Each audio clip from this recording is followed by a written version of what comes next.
말씀 15절까지 봅니다. 오늘 양자택일 세 번째입니다. 경외할 것인가 방관할 것인가 제목 말씀드립니다. 그 하나님의 성격 수업이라는 책에 보면 이런 이야기 나옵니다. 이 책의 저자가 이제 목회자인데 목사님인데요. 이분이 어느 날 책을 선물로 받았답니다. 그 책의 저자는 공무원 학원의 강사였습니다. 그 책의 내용은 공무원 시험에 합격하는 비결 뭐 이런 책이었습니다. 근데 목사님 책을 보니까 그 책에 이런 내용이 있었습니다. 공무원 시험에 합격하기 위해서 속옷을 이런 색깔로 입어라 뭐 이런 내용이 있었습니다. 그래서 목사님이 보다가 야, 이거 완전 사기네 라고 생각했다고 합니다. 근데 알고 보니까 이 책이 엄청나게 팔렸다고 합니다. 저도 그 책 제목이 궁금합니다. 책 제목은 그 책이 없었어요. 이 책이 왜 그리 많이 팔렸냐면 이 강사가 하라는 대로 해서 합격을 많이 한 것입니다. 그래서 이 책을 읽고 나서 합격한 사람들이 이제 시험 준비하는 사람들에게 책을 추천을 하면서 이렇게 말한다고 합니다. 여기 있는 말들이 우스워 보일 수도 있는데 다 이유가 있는 거니까 한번 따라해 봐. 저는 제가 이 글을 읽으면서 우리가 성경을 다른 분들에게 이렇게 좀 소개할 때, 성경 좀 읽어보세요 할 때, 좀 비슷한 표현을 좀 하면 어떨까 생각해 봅니다. 뭐 이렇게 바꾸는 거죠. 성경의 어떤 내용들은 이해가 잘 안 되고 불합리하게 보일 수 있을지라도 다 이유가 있는 거니까 한번 따라해 봐. 그럼 한번 이렇게 한번 해보십시오. 자, 이렇게 하기 위해서는 먼저 우리가 하나님의 말씀을 읽고 적용해 본 경험이 있어야 됩니다. 그래서 성경 말씀이 정말로 내 삶에 엄청난 변화를 주었고 복을 주었다라는 경험이 있으면 이런 식으로 우리가 추천을 할 수도 있을 것입니다. 우리가 성경을 읽을 때 우리는 많은 유익을 얻습니다. 우리 성도님들은 성경을 읽으면 무엇이 좋습니까? 라고 묻는다면 무엇을 대답하시겠습니까? 자, 성경을 읽으면 하나님을 알게 됩니다. 하나님이 어떤 분이신가를 알게 됩니다. 하나님이 어떤 분이신가를 알게 되면 우리 마음속에 스며드는 것이 있습니다. 하나님은 두렵다. 하나님에 대한 경외심이 우리 가슴 속에 스며듭니다. 그러니까 성경의 하나님을 알게 되면 알게 될수록 하나님에 대한 두려움이 우리 속에 들어옵니다. 이 두려움이 우리의 삶을 굉장히 유익되게 합니다. 오늘 본문을 통해서 제가 이야기를 좀 드리고자 합니다. 오늘 본문에 한 사람이 등장하는데 이 사람은 하나님을 심히 두려워하는 자입니다. 자, 이 사람의 삶 속에 나타나는 현상이 뭐냐니 하나님의 뜻을 외면하지 못한다는 것입니다. 방관이라는 말하고 외면이라는 말은 비슷합니다. 자, 방관한다는 것은 그냥 보기만 한다는 거죠. 아무것도 안 하는 것입니다.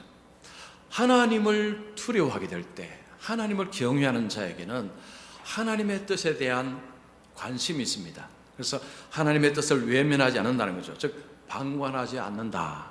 이것은 삶의 엄청난 변화, 엄청난 은혜를 준다는 것을 볼 수 있습니다. 그래서 오늘 말씀 속에서 우리 마음속에 하나님에 대한 경외심, 이런 경외심으로 좀 우리 가슴이 좀 꽉 차는 그런 시간이 됐으면 좋겠습니다. 자, 첫 번째입니다. 하나님을 경외하는 자는 자발적으로 하나님의 뜻을 행한다. 하나님의 뜻을 행합니다.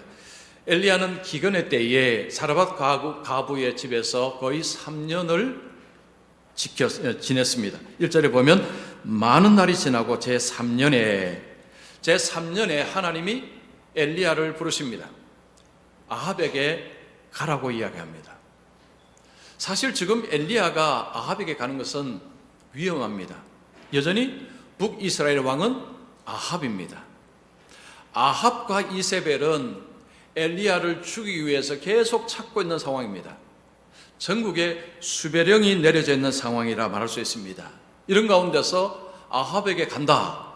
굉장히 위험합니다. 그런데 하나님은 아합에게 가라고 이야기합니다. 이전에 아합에게 갈 때 메시지하고 지금 메시지는 완전히 다릅니다. 지금은 좀 좋은 메시지를 가져가니 좀 덜 위험스럽기도 합니다. 첫 번째는 어떤 메시지였습니까? 비가 오지 않는다. 비가 오지 않을 것이다 라는 메시지였고, 이번에는 비가 올 것이다 라는 메시지입니다. 여러분 1절 하반절 보시면 내가 비를 지면에 내리리라. 그래서 아합에게 가서 이제 비가 올 것이다 라는 메시지를 전하라는 것입니다. 왜 하나님께서 엘리야에게 비가 안 온다고 전하라, 비가 온다고 전하라, 왜 하나님은 이렇게 하셨을까요? 아합에게 메시지를 주는 것입니다. 아합은 비를 누가 내린다고 믿고 있습니까? 바알입니다. 이세벨도 그렇습니다. 근데 아합에게 비는 하나님께서 내리시는 것이다, 비가 오고 비가 오지 않는 것은 하나님께서 하시는 일이다 라는 메시지를 아합에게 지금 주시는 것입니다. 엘리야는 하나님의 말씀에 순종해서 아합에게 갑니다. 아합이 있는 곳은 사마리아입니다. 그 사마리아는 북이스라엘의 수도입니다. 자, 그런데 그 사마리아의 기근이 다른 지역보다 더 심하다라고 나옵니다. 여러분 2절 중반절 보십시오. 그때의 사마리아의 기근이 심하였더라. 사마리아는 아합과 이세벨이 있는 곳이고 그곳에는 바알을 숭배하는 산당, 예배처가 있는 곳입니다. 그러면 바알이 비를 많이 내려서 그 사마리아는 기근의 때에도 기근을 벗어나야 될 것 아닙니까? 그런데 그 사마리아의 기근이 더 심했습니다. 그러면 아합이나 이세벨이나 아니면 북이스라엘 백성들은 이런 의문을 가질 수가 있습니다. 참 이상하다. 우리가 바알에게 이렇게 예배하는데 왜 사마리아는 다른 데보다도 기근이 더 심할까? 이런 의문을 좀 가져볼 만한데 그런 것 같습니다. 여러분 우리가 세상 살면서 인생에서 의문, 질문을 많이 던져야 됩니다. 의문을 던지지 않는다는 것은요, 아무 생각 없이 사는 것과 비슷합니다. 자꾸 의문을 던지고 이 의문을 어떻게 해결할 것인가 고민하고, 그리고 우리는 기도하고 말씀을 통해서 자꾸 답을 찾아야 됩니다. 그래야 인생이 단단해집니다. 신앙이 단단해집니다. 여러분 바람이 불어도 흔들리지가 않습니다. 엘리야는 이제 아합에게로 갑니다. 그때 아합의 신하 중에 오바다라는 이름의 신하가 있었습니다. 발음이 좀 어렵습니다. 오바다. 이분은요, 오바다의 저서의 저자가 아닙니다. 그냥 신하입니다. 자, 이 오바다는 왕궁 전체를 관리하는 신하입니다. 아합이 신뢰하는 신하라는 것입니다. 아합이 신뢰한다, 아합의 충직한 신하다 할 때 여러분 오바다의 이미지, 여기서 어떤 이미지가 듭니까? 이 사람도 바알을 숭배하겠구나, 이 사람도 하나님과는 거리가 멀겠구나 라는 생각이 상식적으로 들 것입니다. 왜냐하면 아합은 그런 사람이기 때문에. 아합이 신뢰한다면, 아합 아래에 충직한 신하라면 그도 아마 그럴 것이다 라고 생각을 할 수가 있는데, 그런데 반대입니다. 여러분 3절 중반절 보시면 이 오바다는 여호와를 지극히 경외하는 자라. 중요한 것은 지극히입니다. 조금, 약간 아닙니다. 지극히, 매우 심히 하나님을 경외하는 자라. 아니 아합 밑에 어떻게 이런 사람이 있을 수 있을까요? 질문을 바꾸어서, 아니 오바다는 무슨 생각으로 그 하나님을 버리고 우상 숭배하는 그 밑에 있을까요? 이유가 있습니다. 하나님께서 그를 그 자리에 두신 이유가 있습니다. 자, 오바다가 하나님을 지극히 경외하는데, 그럼 경외하는 근거가 뭐냐? 4절입니다. 이세벨이 여호와의 선지자들을 멸할 때에 오바다가 선지자 100명을 가지고 50명씩 굴에 숨기고 떡과 물을 먹였더라. 엘리야가 아합에게 와서 당신이 북이스라엘이 하나님을 버리고 바알을 섬겨서 하나님이 진노하심으로 비가 오지 않을 것이다 라고 전하고 갔습니다. 그러고 나서 이세벨이 어떻게 했느냐? 엘리야를 죽이려고 찾았습니다. 그런데 못 찾았습니다. 하나님이 그를 자꾸 이렇게 피신시켰죠. 그런 가운데서 누구를 죽이기 시작했느냐? 선지자들입니다. 하나님의 선지자들을 이제 박해를 하기 시작했는데 그때 오바다가 선지자 100명을 굴에 숨겨주고 무려 3년, 지금 3년 정도 기간 동안에 그 100명을 굴에서 먹였다는 것입니다. 여러분 생각해 보십시오. 돈이 얼마나 들겠습니까? 이거 누가 시킨 것이 아닙니다. 스스로가 이렇게 합니다. 이거 굉장히 위험합니다. 이거 발각되면 목 날아갑니다. 본인도 이걸 알고 있습니다. 그런데도 왜 그가 이렇게 했을까요? 아합보다 하나님이 더 두려웠기 때문에. 이유는 그겁니다. 하나님을 심히 두려웠다고 했습니다. 아합보다 하나님을 더 두려워함으로. 남이 시킨 것도 아닌데 본인 스스로가 지금 그 일을 한 것입니다. 여러분, 하나님을 경외한다는 것은 바로 삶에 이런 일을 하게 합니다. 그러니까 누가 시키지도 않아도 그 하나님의 뜻에 민감해서 살게 하는 것입니다. 제가 미국에서 유학하면서 이제 목회를 2002년부터 하기 시작했는데, 그때 교인 수가 한 60명, 70명 왔다 갔다 했습니다. 보통 60명, 70명 교인 수가 되면요, 교회 재정이 조금 이렇게 안정성이 떨어집니다. 보통 그 정도 숫자는 재정적으로 조금 불안정한 상태입니다. 그리고 제가 목회하기 이전에 앞에 목사님께서 교회 건축을 했습니다. 건축을 할 때 돈을 이제 은행에서 빌렸습니다. 계속해서 매달 원금 이자를 갚고 있었고, 제가 이제 목회하면서 저도 계속 갚아 있습니다. 그 돈이 지금 우리나라 돈으로 한 500만 원 정도 됩니다. 매달 500만 원씩 교인 60명, 70명에서 매달 500만 원씩 그냥 계속 갚아 나간다는 거, 이게 보통 부담이 아닙니다. 그러니까 늘 재정적인 이런 불안정함이 있었습니다. 그런 가운데서 어느 날 한 중년의 남성이 저를 찾아왔습니다. 목사님, 부탁 한 가지가 있습니다. 비자 문제를 해결해 주시면, 그러면 우리 식구들 4명입니다. 4명이 교회로 다 오겠습니다. 교회 봉사하겠습니다. 그리고 헌금 한 2만 불 정도 하겠습니다. 2만 불은 요즘 돈으로 가면 2,600만 원입니다. 60명, 70명의 교인 수에 여러분 그 정도 숫자, 한 가정이 와서 봉사하고 그리고 2만 불 정도, 제가 좀 이제 기억할 때는 2만 불입니다. 그 정도를 헌금한다. 당장 도움이 됩니다. 당장 도움이 됩니다. 재정적으로 좀 불안정한 가운데서 그분들이 들어오면 당장 도움이 많이 됩니다. 미국에 보통 이렇게 이민을 오려고 할 때 여기서 비자를 잘 받아서 오는 분도 있지만 관광 비자로 왔다가 비자를 이렇게 바꿔야 되는 분들이 있습니다. 여러분, 관광 비자 끝나면 불법 체류자가 됩니다.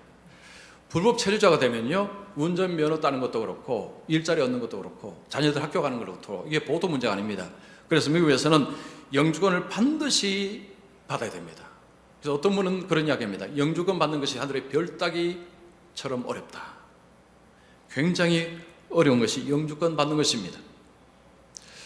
자, 이분들도 이제 오기는 왔는데 이게 비자 문제가 생기니까 이 해결하기 위해서 저를 찾아온 것입니다. 그 당시에 이제 영주권을 받기 위해서 종교 비자, 취업 비자를 받고 그 다음에 영주권 신청을 하는데, 종교 비자를 받는 것이 조금은 용이했습니다. 다른 것보다는. 그래서 교회들이, 이민교회들이 이 종교 비자를 주고 교인이 등록하고 이런 일들이 좀 꽤 있었습니다.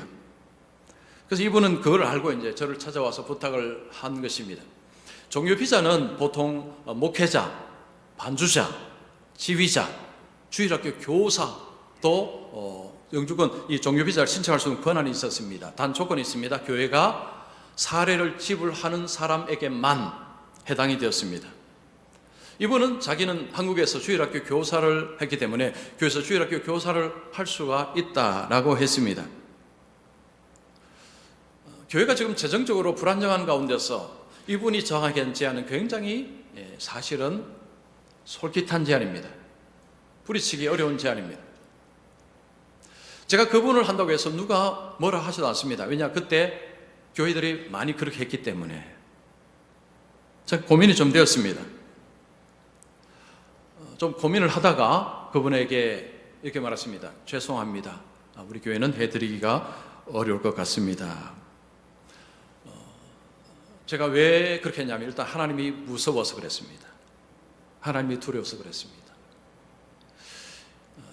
만약에 이분을 이렇게 받아들이게 되면요, 서류를 전부 다 조작을 해야 됩니다. 이분이 이제 한 5년 전부터 우리 교회 다니고, 그리고 주일학 교사라고 교회가 얼마씩 지불하고 했다, 이걸 서류에 다 적어야 됩니다. 전부 다 거짓말이죠.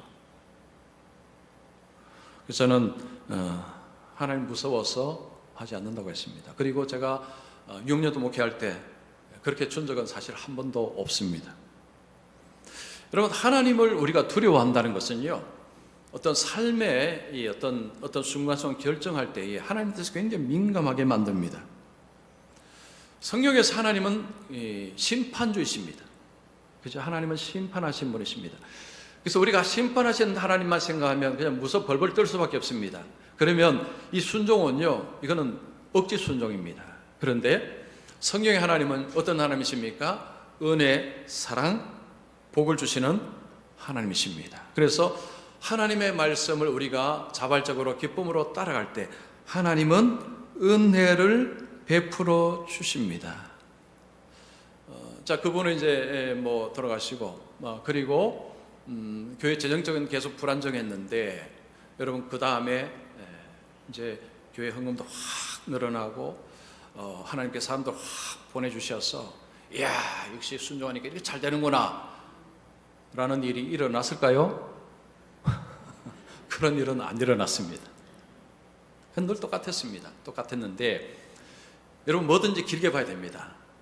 길게 봐야 됩니다. 제가 6년하고 딱 만 6년하고 우리 교회 왔거든요.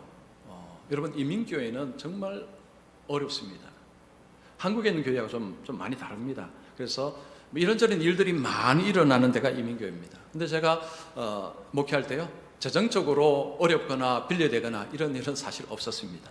그냥 하나님께서 제 때에 맞춰서 채워주셨는데, 근데 평온했습니다. 그래서 제가 우리 교회 올 때요, 그때 미국의 교인들이 저를 아주 기쁘게 보내줬습니다. 정말 기쁘게 저를 보내. 제가 올 때 굉장히 가볍게 왔습니다. 그리고 우리 교회 제가 16년 되었는데 하나님이 은혜 많이 주셨어요. 저는 제가 목회를 하면 할수록 정말 고백하고 싶은 것이, 야, 하나님의 은혜가 너무 좋다. 하나님의 은혜로, 정말 하나님의 은혜로 지금까지 왔구나. 이걸 제가 시간이 가면 갈수록 더 많이 느낍니다. 정말 하나님의 은혜는요, 너무너무 좋습니다. 여러분, 우리 시편 112편 1절 2절 말씀 우리 같이 읽습니다. 시작.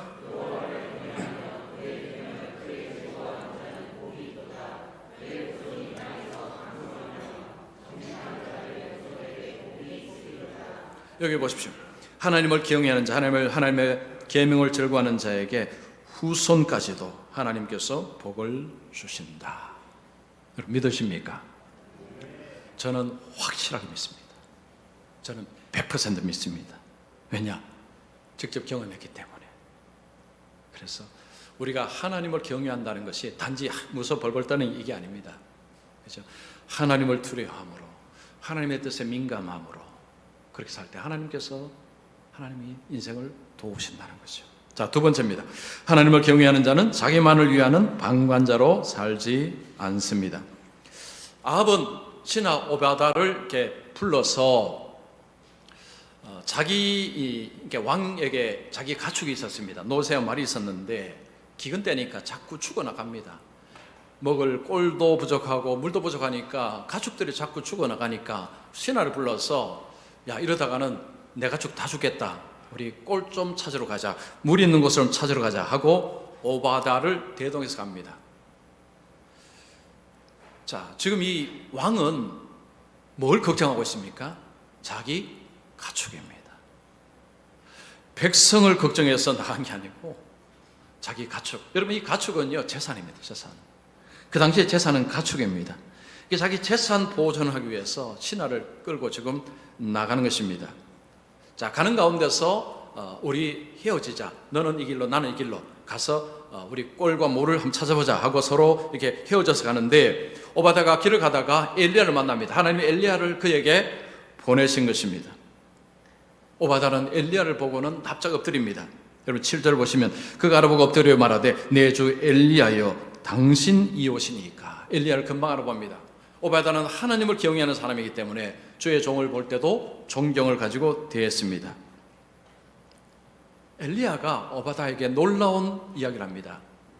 너 왕에게 가서 내가 여기 있다 말하라고 이야기합니다. 오바다에게 내가 여기 있으니 왕에게 내가 있다는 것을 알려주고 만나자는 거죠. 자, 그 이야기를 하려고 한 것입니다. 여러분, 상식으로 생각하면 오바다 입장에서 왕에게 이 이야기를 할 때에 여러분, 벌을 받을까요? 상을 받을까요? 상 받을 가능성이 많죠. 왜냐하면 지금까지 이 아합 이세벨이 엘리야를 찾기 위해서 눈에 불을 켜고 찾고 있는 상황입니다. 그런데 오바다가 가서 왕이시여 내가 엘리야를 만났습니다. 엘리야 어디 가면 만날 수 있습니다 라고 해주면 이거 상 받을 일 아닙니까? 그런데 오바다가 반대로 이야기합니다. 여러분 9절 보십시오.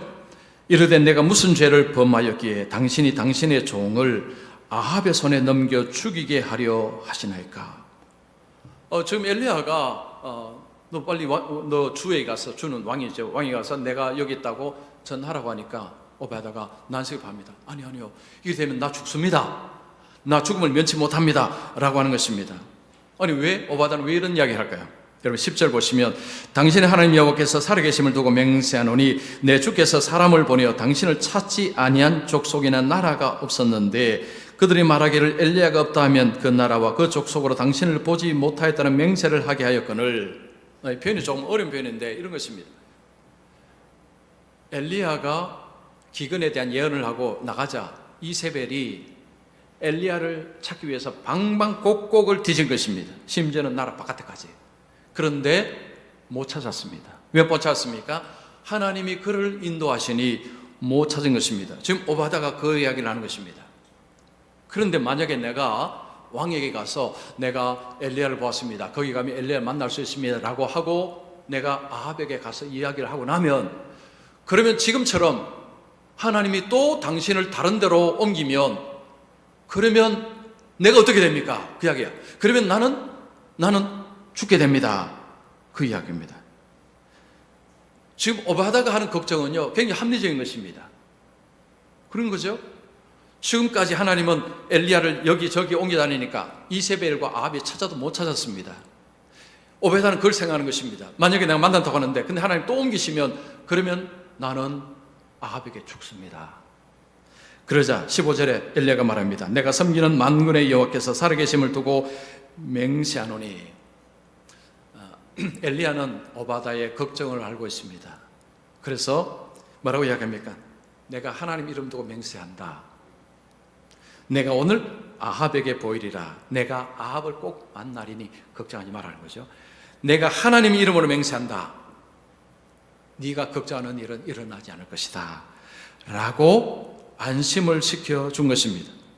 자, 여기서 보는 오바다는 굉장히 겁이 많습니다. 오바다는 겁이 없는 사람이 아니에요. 저는 이거 보면서 굉장히 위로를 받았습니다. 오바다도 겁이 많구나. 여러분, 이 상황 속에서 이런 걱정을 안 한다면 그 사람이 이상하겠죠. 오바다는 지금 잘못하면 왕에게 죽을 수 있는 것을 염려하고 그걸 가지고 이야기할 때 엘리야는 걱정하지 말아라. 그런 일은 없을 것이다 라고 하는 것입니다. 여러분, 그 당시에 바알을 숭배하지 않고 하나님만을 섬기는 사람들이 또 있었을 것입니다. 그런데 많은 사람들은 방관해버렸습니다. 그러나 오바다는 방관하지 않았다는 거죠. 그 선자 100명을 살려주었습니다. 자, 그가 이렇게 할 수 있었던 근본 이유는 하나님을 심히 두려워하였기 때문입니다. 여러분, 우리가 하나님을 두려워하게 될 때 삶의 변화가 일어날 수 있는 근본적인 이유, 자, 이유가 뭘까요? 그걸 좀 말씀드리겠습니다. 자, 2006년 6월 29일 SBS 8시 뉴스에 나왔던 내용입니다. 영국의 뉴캐슬 대학에서 실험을 한 가지 했습니다. 대학생들 대상으로 구내식당에서 실험을 했습니다. 우유, 커피를 이렇게 파는데 무인 판매대를 만든 것입니다. 사람이 파는 것이 아니고 그냥 통을 하나 놓았습니다. 그래서 커피를 사면 거기 통에다가 돈을 집어넣으면 되도록 했습니다. 자, 이 상황입니다. 자, 그런데 통이에요. 한 주간은 저 눈 그림을 그려놓고 한 주간은 꽃 그림을 그려놓았습니다. 그래서 한 주간씩 교대로 이렇게 했습니다. 그러면서 돈통에 어느 주에 돈이 많이 들어있을까를 알아본 것입니다. 한 주는 이게 눈 그림을 붙여놓고, 한 주는 꽃 그림을 붙여놓고, 한 주간 이렇게 놓고 비교를 했습니다. 여러분, 어느 주에 돈통에 돈이 많았을까요? 눈 그림. 여러분 아무 이야기는 유명하니까 다 아실 것입니다. 돈통을 확인해 보니까요, 저 눈 그림이 있을 때에 학생들이 돈을 제대로 넣는 것입니다. 왜 그랬을까요? 쳐다보고 있으니까. 쳐다보고 있으니까. 우리가 하나님을 경외한다고 할 때 결국 그겁니다. 하나님이 보고 계신다는 거죠. 하나님이 다 보고 계신다. 하나님을 경외한다고 할 때 바로 그 의식이 들어오는 것입니다. 하나님이 다 보고 계신다. 그래서 여러분 삶을 조심하게 되는 것입니다. 자, 시편 139편 2절 3절 우리 같이 읽습니다. 시작.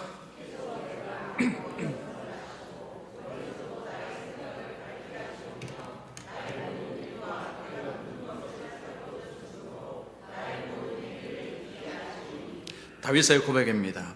하나님은 나의 앉고 일어섬을 아시고 나의 생각을 아시고 나의 길도 아시고 눕는 곳도 아시고 나의 모든 행위를 아시는 분이 하나님이시다. 그래서 다윗에게 하나님은 나의 모든 것을 다 아시는 하나님, 다 보신다는 거죠. 그래서 하나님은 심판하실 때 공정하게 하십니다. 전도서 12장 13, 14절 보시면 하나님은 모든 행위와 모든 은밀한 일을 선악간에 심판하시리라. 세상에서는 불공정한 심판이 일어납니다. 그러나 하나님의 법정에서는 이런 일이 없다는 거죠. 왜? 하나님은 다 아시기 때문에. 몇 년 전에 어떤 분이 제게 이런 문자를 보냈습니다. 목사님, 자꾸 하나님에 대한 두려움을 이야기하시는데 저는 동의할 수 없습니다. 하나님은 사랑이시고 하나님은 은혜 하나님이신데 왜 자꾸 하나님을 두려워하라고 이야기하십니까? 라고 제게 문자를 보냈습니다. 근데 제게 그 이야기를 하시는 그분은 사실 그리 경건하지는 않는 모습이었습니다. 여러분, 하나님을 두려워하지 않을 때 경건은요, 이건 그렇게 중요하지 않습니다. 성경은 경외감, 하나님을 두려워하는 표현이 무수하게 많습니다. 왜 그럴까요? 이게 안 되면 여러분 하나님 앞에서 삶이 흐트러집니다. 경건한 삶을 살아갈 수가 없습니다. 하나님이 다 보신다. 하나님이 다 보신다. 하나님에 대한 두려움을 갖게 되면 여러분 우리 마음속에 여기 심장에 경보장치 하나 달아놓는 것하고 같습니다. 그래서 하나님에 대한 두려움이 있으면요, 여러분 마음속에 이게 이제 경보장치 하나 이게 달아놓는 것입니다. 이게 언제 울리느냐? 경계선 넘어갈 때 뭔가를 결정하는데 이게 나는 원하는데 하나님께서 기뻐하지 않는 일을 이렇게 하게 되면 그 전까지 가만히 있다가 그때 삐 하고 울리는 것입니다. 어떤 유혹이 올 때 내 몸은 가고 싶어집니다. 이 가슴 속에서 삐 울립니다. 근데 그런 삐 울리는데도 계속 하게 되면 어떤 일이 벌어질까요? 그 다음에 소리가 점점 약해지고 그 다음에 소리가 납니다. 그래서 우리가 하나님을 두려워한다는 이 마음이 결국 우리를 지켜주는 것입니다. 제가 종종 말씀드리지만 저는 제 자녀를 위해서 기도할 때도 가장 많이 기도하는 것은 하나님을 두려워하는 자녀들이 되게 없었어요. 이 기도를 가장 많이 합니다.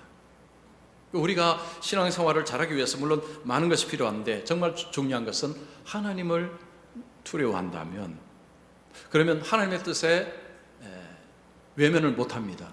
외면이 안 됩니다. 그래서 하나님의 물론 제대로 다 순종하는 건 아니지만 그래도 하나님 말씀에 정면으로 외면하는 것은 이건 거의 불가능합니다. 그래서 하나님을 두려워한다는 것은 우리의 삶에 엄청난 유익을 주는 것입니다. 하나님의 말씀을 따라가도록 하고 그리고 그 다음에 무슨 일이 벌어집니까? 하나님의 은혜와 복을 받는 삶으로 우리를 인도합니다. 그래서 하나님을 경외하는 것은 굉장히 좋은 것입니다. 저는 우리 모든 성도님들이 늘 하나님이 눈을 부릅뜨고 쫙 지켜보신다는 거 생각하고 하나님을 경외하는 분들이 되시기를 축원합니다. 그래서 삶이 하나님께서 보호하시고 하나님께서 도우셔서 하나님의 은혜와 복으로 그렇게 살아가시는 우리 모두가 되시기를 축원합니다.